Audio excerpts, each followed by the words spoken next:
हम जरूर करेंगे, देखेंगे। जैसी आवाज़ होगी, भूत होगा, प्रेत होगा, शैतान होगा, जो कुछ भी होगा हम उसका मुकाबला करेंगे। बहरहाल मस्जिद में वो जमात के लोग गए, साफ सफाई किया, अजान दी, नमाज पढ़े, ऐसा का वक्त हो गया, ऐसा की नमाज पढ़े।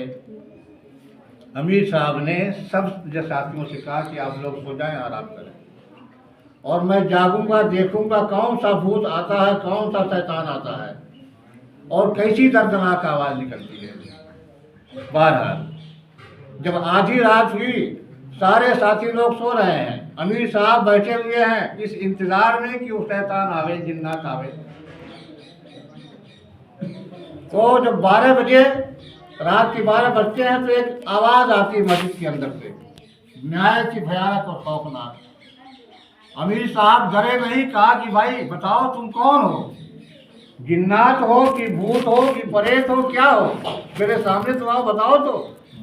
कहा मैं ना जिन्नात हूँ, ना भूत हूँ, अपना प्रेत हूँ, मैं मस्जिद हूँ। लोगों ने मुझे बड़े ही शौक से बनाया, मगर मेरे अंदर आना, मुझको आवाज करना लोगों ने छोड़ दिया। मैं रात को रोती हूँ, फरियाद करती हूँ कि लोगों ने शौक और शौक से मुझे बनाया, मगर मेरे पेट को नहीं भर रहे, मेरे अंदर नहीं आ रहे। मेरे भाई बुजुर्गों, दोस्तों, मसाजिद इसलिए बनाए जाते हैं जिसके अंदर नमाज पढ़ी जाए, अल्लाह की इबादत की जाए। आप लोग जो यहाँ इकट्ठे हुए हो, ये खास मिशन के लिए आए हुए हो कि मस्जिद की बुनियाद रखी जाए। मस्जिद से मोहब्बत रखो, मस्जिद को आबाद करो, इसमें नमाज पढ़ने वाले बनो। अल्लाह के नबी सल्लल्लाहु अलैहि वसल्लम ने इरशाद फरमाया, मन अल्लफल मस्जिदा अल्लफल्लाह अज़्ज़ा व जल्ला, और कमा क़ाल अलैहिस्सलातु वस्सलाम, जिसने मस्जिद से मोहब्बत किया, अल्लाह पाक उससे मोहब्बत करते हैं। जिसने मस्जिद से अल्लफल मस्जिदा अल्लफल्लाह अज़्ज़ा व जल्ला, अल्लाह के नबी फरमाया, जिसने मस्जिद से मोहब्बत किया, अल्लाह पाक उससे मोहब्बत करते हैं। और जिससे अल्लाह मोहब्बत करे, भाई जिससे अल्लाह मोहब्बत करे उसको क्या कमी है? कोई कमी नहीं है। खलीफा हारून रशीद एक बादशाह गुजरा है, उसने अपने सल्तनत में जो अराकीन सल्तनत थे उनको इकट्ठा किया और कहा कि आज जो आदमी जिस चीज़ पर हाथ रख देगा वो उसका हो जाएगा।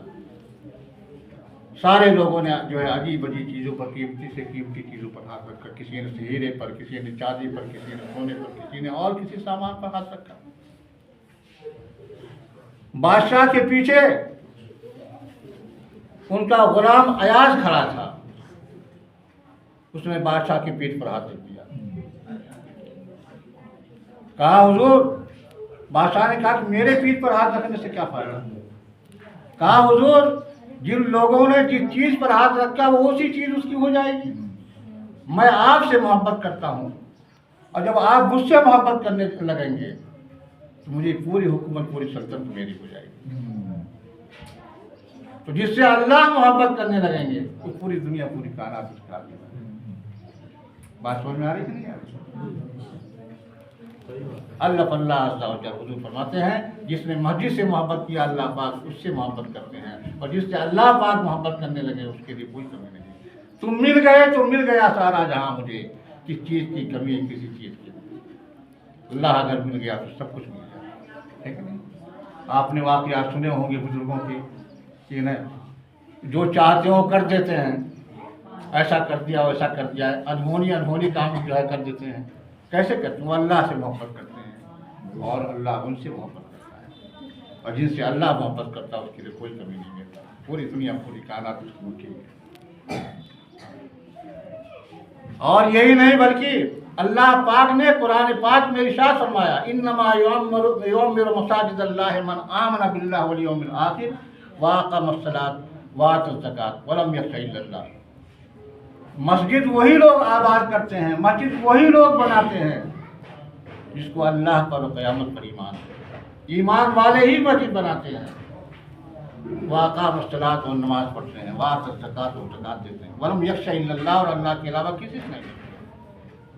जो अल्लाह वाला हो गया उसको किसी से कोई खौफ ही नहीं। अला इन्ना औलिया अल्लाह ला खौफुन अलैहिम वला हुम यहज़नून, कुरान कह रहा है औलिया अल्लाह जो होते हैं, अल्लाह वाले जो होते हैं, उनको किसी से कोई डर नहीं है, वो डरते हैं सिर्फ अल्लाह से डरते हैं। तो अल्लाह पाक ने हमें जिंदगी दी है, जवानी दी है, कुव्वत और ताकत दिया है, हम उसको नेक काम में लगावे, अल्लाह की जो है अल्लाह की इबादत में लगावे। तो मेरे अजीज दोस्तों बुजुर्गों, आप सब मस्जिद की तामीर और बुनियाद के सिलसिले में आप लोग यहाँ आए हुए हैं। अल्लाह के नबी सल्लल्लाहु अलैहि वसल्लम जब मक्का से हिजरत करके मदीना जाने लगे, तो जब आप मदीना पहुंचे, सबसे पहले आपने मस्जिद की बुनियाद रखी।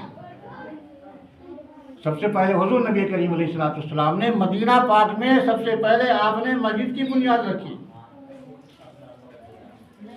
और जब मस्जिद छोटी पड़ने लगी, नमाजी ज़्यादा हो गए, तो हुजूर नबी करीम अलैहिस्सलाम ने सहाबे कराम को इकट्ठा किया और इरशाद फरमाया, मय्यस्तरीहा वयूसिवहल मस्जिद। कौन आदमी ऐसा है जो कि बगल वाली ज़मीन को खरीदे और खरीद करके मस्जिद में वक्फ करे और मस्जिद लंबी हो जाए, चौड़ी हो जाए, बड़ी हो जाए।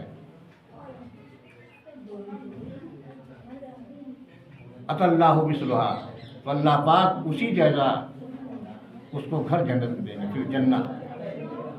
जो मस्जिद की ज़मीन को खरीदेगा और खरीद करके मस्जिद में दे देगा ताकि मस्जिद और बड़ी हो जाए, नमाजी और आने लगे, तो अल्लाह पाक उसी जैसा घर जो है जन्नत में देंगे। उसी जैसा घर का मतलब यहाँ की मसाजिद ईंट और पत्थर से बनी हुई है भाई, गारे और सीमेंट से बनी हुई है। जन्नत का जो घर होगा, जन्नत का जो मुकाम होगा, उसमें मुस्को अंबर लगे होंगे, हीरे जवाहर लगे होंगे, जमुर्रत लगे होंगे, ये सब कीमती पत्थर उसके अंदर लगे होंगे। इसीलिए अल्लाह के नबी ने दूसरी हदीस में इरशाद फरमाया, मन बना लिल्लाहि मस्जिदन बनल्लाहु लहू बैतन फिल जन्नह। जिस आदमी ने मस्जिद में, जो आदमी अल्लाह के लिए कोई घर बनाता है, मस्जिद बनाता है, मन बना लिल्लाहि मस्जिदन बनल्लाहु लहू बैतन फिल जन्नह, तो अल्लाह पाक उसके लिए जन्नत में घर बनाते हैं। एक रवायत ये है, और दूसरी रवायत है कि मिस्लहू फिल जन्नह, उसी जैसा घर जन्नत में बनाते हैं। उसी जैसा का मतलब यह कि लंबाई चौड़ाई के एतबार से, अगर 50 गज में किसी ने मस्जिद बनाया तो 50 गज में अल्लाह पाक जो है जन्नत के अंदर एक उसके लिए महल बनाएंगे, घर बनाएंगे। मगर वहाँ का घर जो होगा वो हीरे जवाहर का होगा, सोने चांदी का। तो मेरे अजीज दोस्तों बुजुर्गों,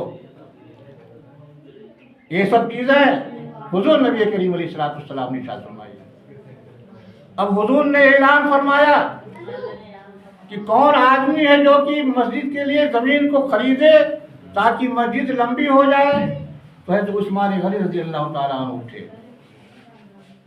उन्होंने उस ज़मीन को खरीदा, अपना ज़ाती पैसा दे करके खरीदा और मस्जिद में वो ज़मीन वक़्फ़ कर दिया। अपना ज़ाती पैसा दे करके उस ज़मीन को खरीदा और मस्जिद में उस ज़मीन को वक़्फ़ कर दिया। शायद वो ज़मीन 2 यतीम बच्चों की थी जिनका नाम था साल और सुहैल। ये हुआ जब उनसे कहा गया तो उन्होंने कहा कि या रसूलुल्लाह सल्लल्लाहु अलैहि वसल्लम ऐसे ही ले लीजिए इस ज़मीन को, हम इसकी कीमत नहीं लेते, इसका पैसा नहीं लेते।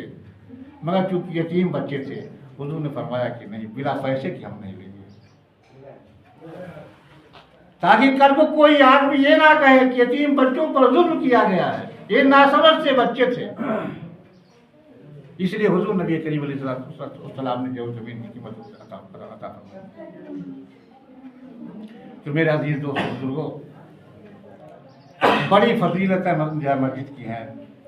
एक हदीस में आता है, हज़रत अनस रज़ी अल्लाह ताला अन्हु इस हदीस के रावी फरमाते हैं, यक़ूलुल्लाह तबारक व तआला यौमल क़ियामह युनादी यौमल क़ियामह ऐन जीरानी फ़तक़ूलुल मलाइका या रब्बे मैं यंबग़ी अन युदका अल हदीस कमा क़ाल अलैहि, कि अल्लाह पाक क़यामत के दिन आवाज़ देंगे कि मेरे पड़ोसी कहाँ हैं। अल्लाह पाक क़यामत के दिन आवाज़ देंगे कि मेरे पड़ोसी कहाँ हैं। तो फरिश्ते अर्ज़ करेंगे मेरे मौला मैं यंबग़ी अन युजीरका, कौन आपका पड़ोसी हो सकता है? तो अल्लाह पाक के साथ फरमाएंगे ऐना अम्मारुल मसाजिद, कहाँ है मस्जिदों की आबाद करने वाले? मस्जिदों के आबाद करने वाले, मस्जिदों को बनाने वाले, उसमें नमाज पढ़ने वाले क्या है? अल्लाह के पड़ोसी है। तो मेरा अजीज दोस्तों बुजुर्गों, हमें कोशिश करनी चाहिए, जद्दोजहद करनी चाहिए। अल्लाह पाक ने नमाज हमारे लिए फर्ज करार दिया है। आपके लिए जिस तरीके से खाना जरूरी है, पानी पीना ये जरूरी है। अगर आप खाना नहीं खाओगे आपकी जिंदगी बाकी नहीं रहेगी। अगर आप पानी नहीं पियोगे आप जिंदा नहीं रह सकते हो। इसी तरीके से नमाज को भी अपने लिए आप जरूरी समझिए। रूहानी ग़िज़ा नमाज है, जिस्मानी ग़िज़ा तो खाना और पानी है, और रूहानी ग़िज़ा जो है ये नमाज, अल्लाह का जिक्र। अल्लाह का जिक्र करोगे, अल्लाह को याद करोगे, नमाज पढ़ोगे तो रूहानी एतबार से अल्लाह पाक आपको दिखाता। आपने ये भी सुना होगा कि फलाने बुजुर्ग जो है कई कई दिन तक नहीं खाते थे। कैसे नहीं खाते थे? अल्लाह का जिक्र करते थे। जिक्र करने की वजह से जो है नमाज पढ़ते थे। नमाज पढ़ने की वजह से अल्लाह पाक उनको जो उनके पेट को भर देता था, या उनको रूहानी जो है ग़िज़ा अता फरमाता था।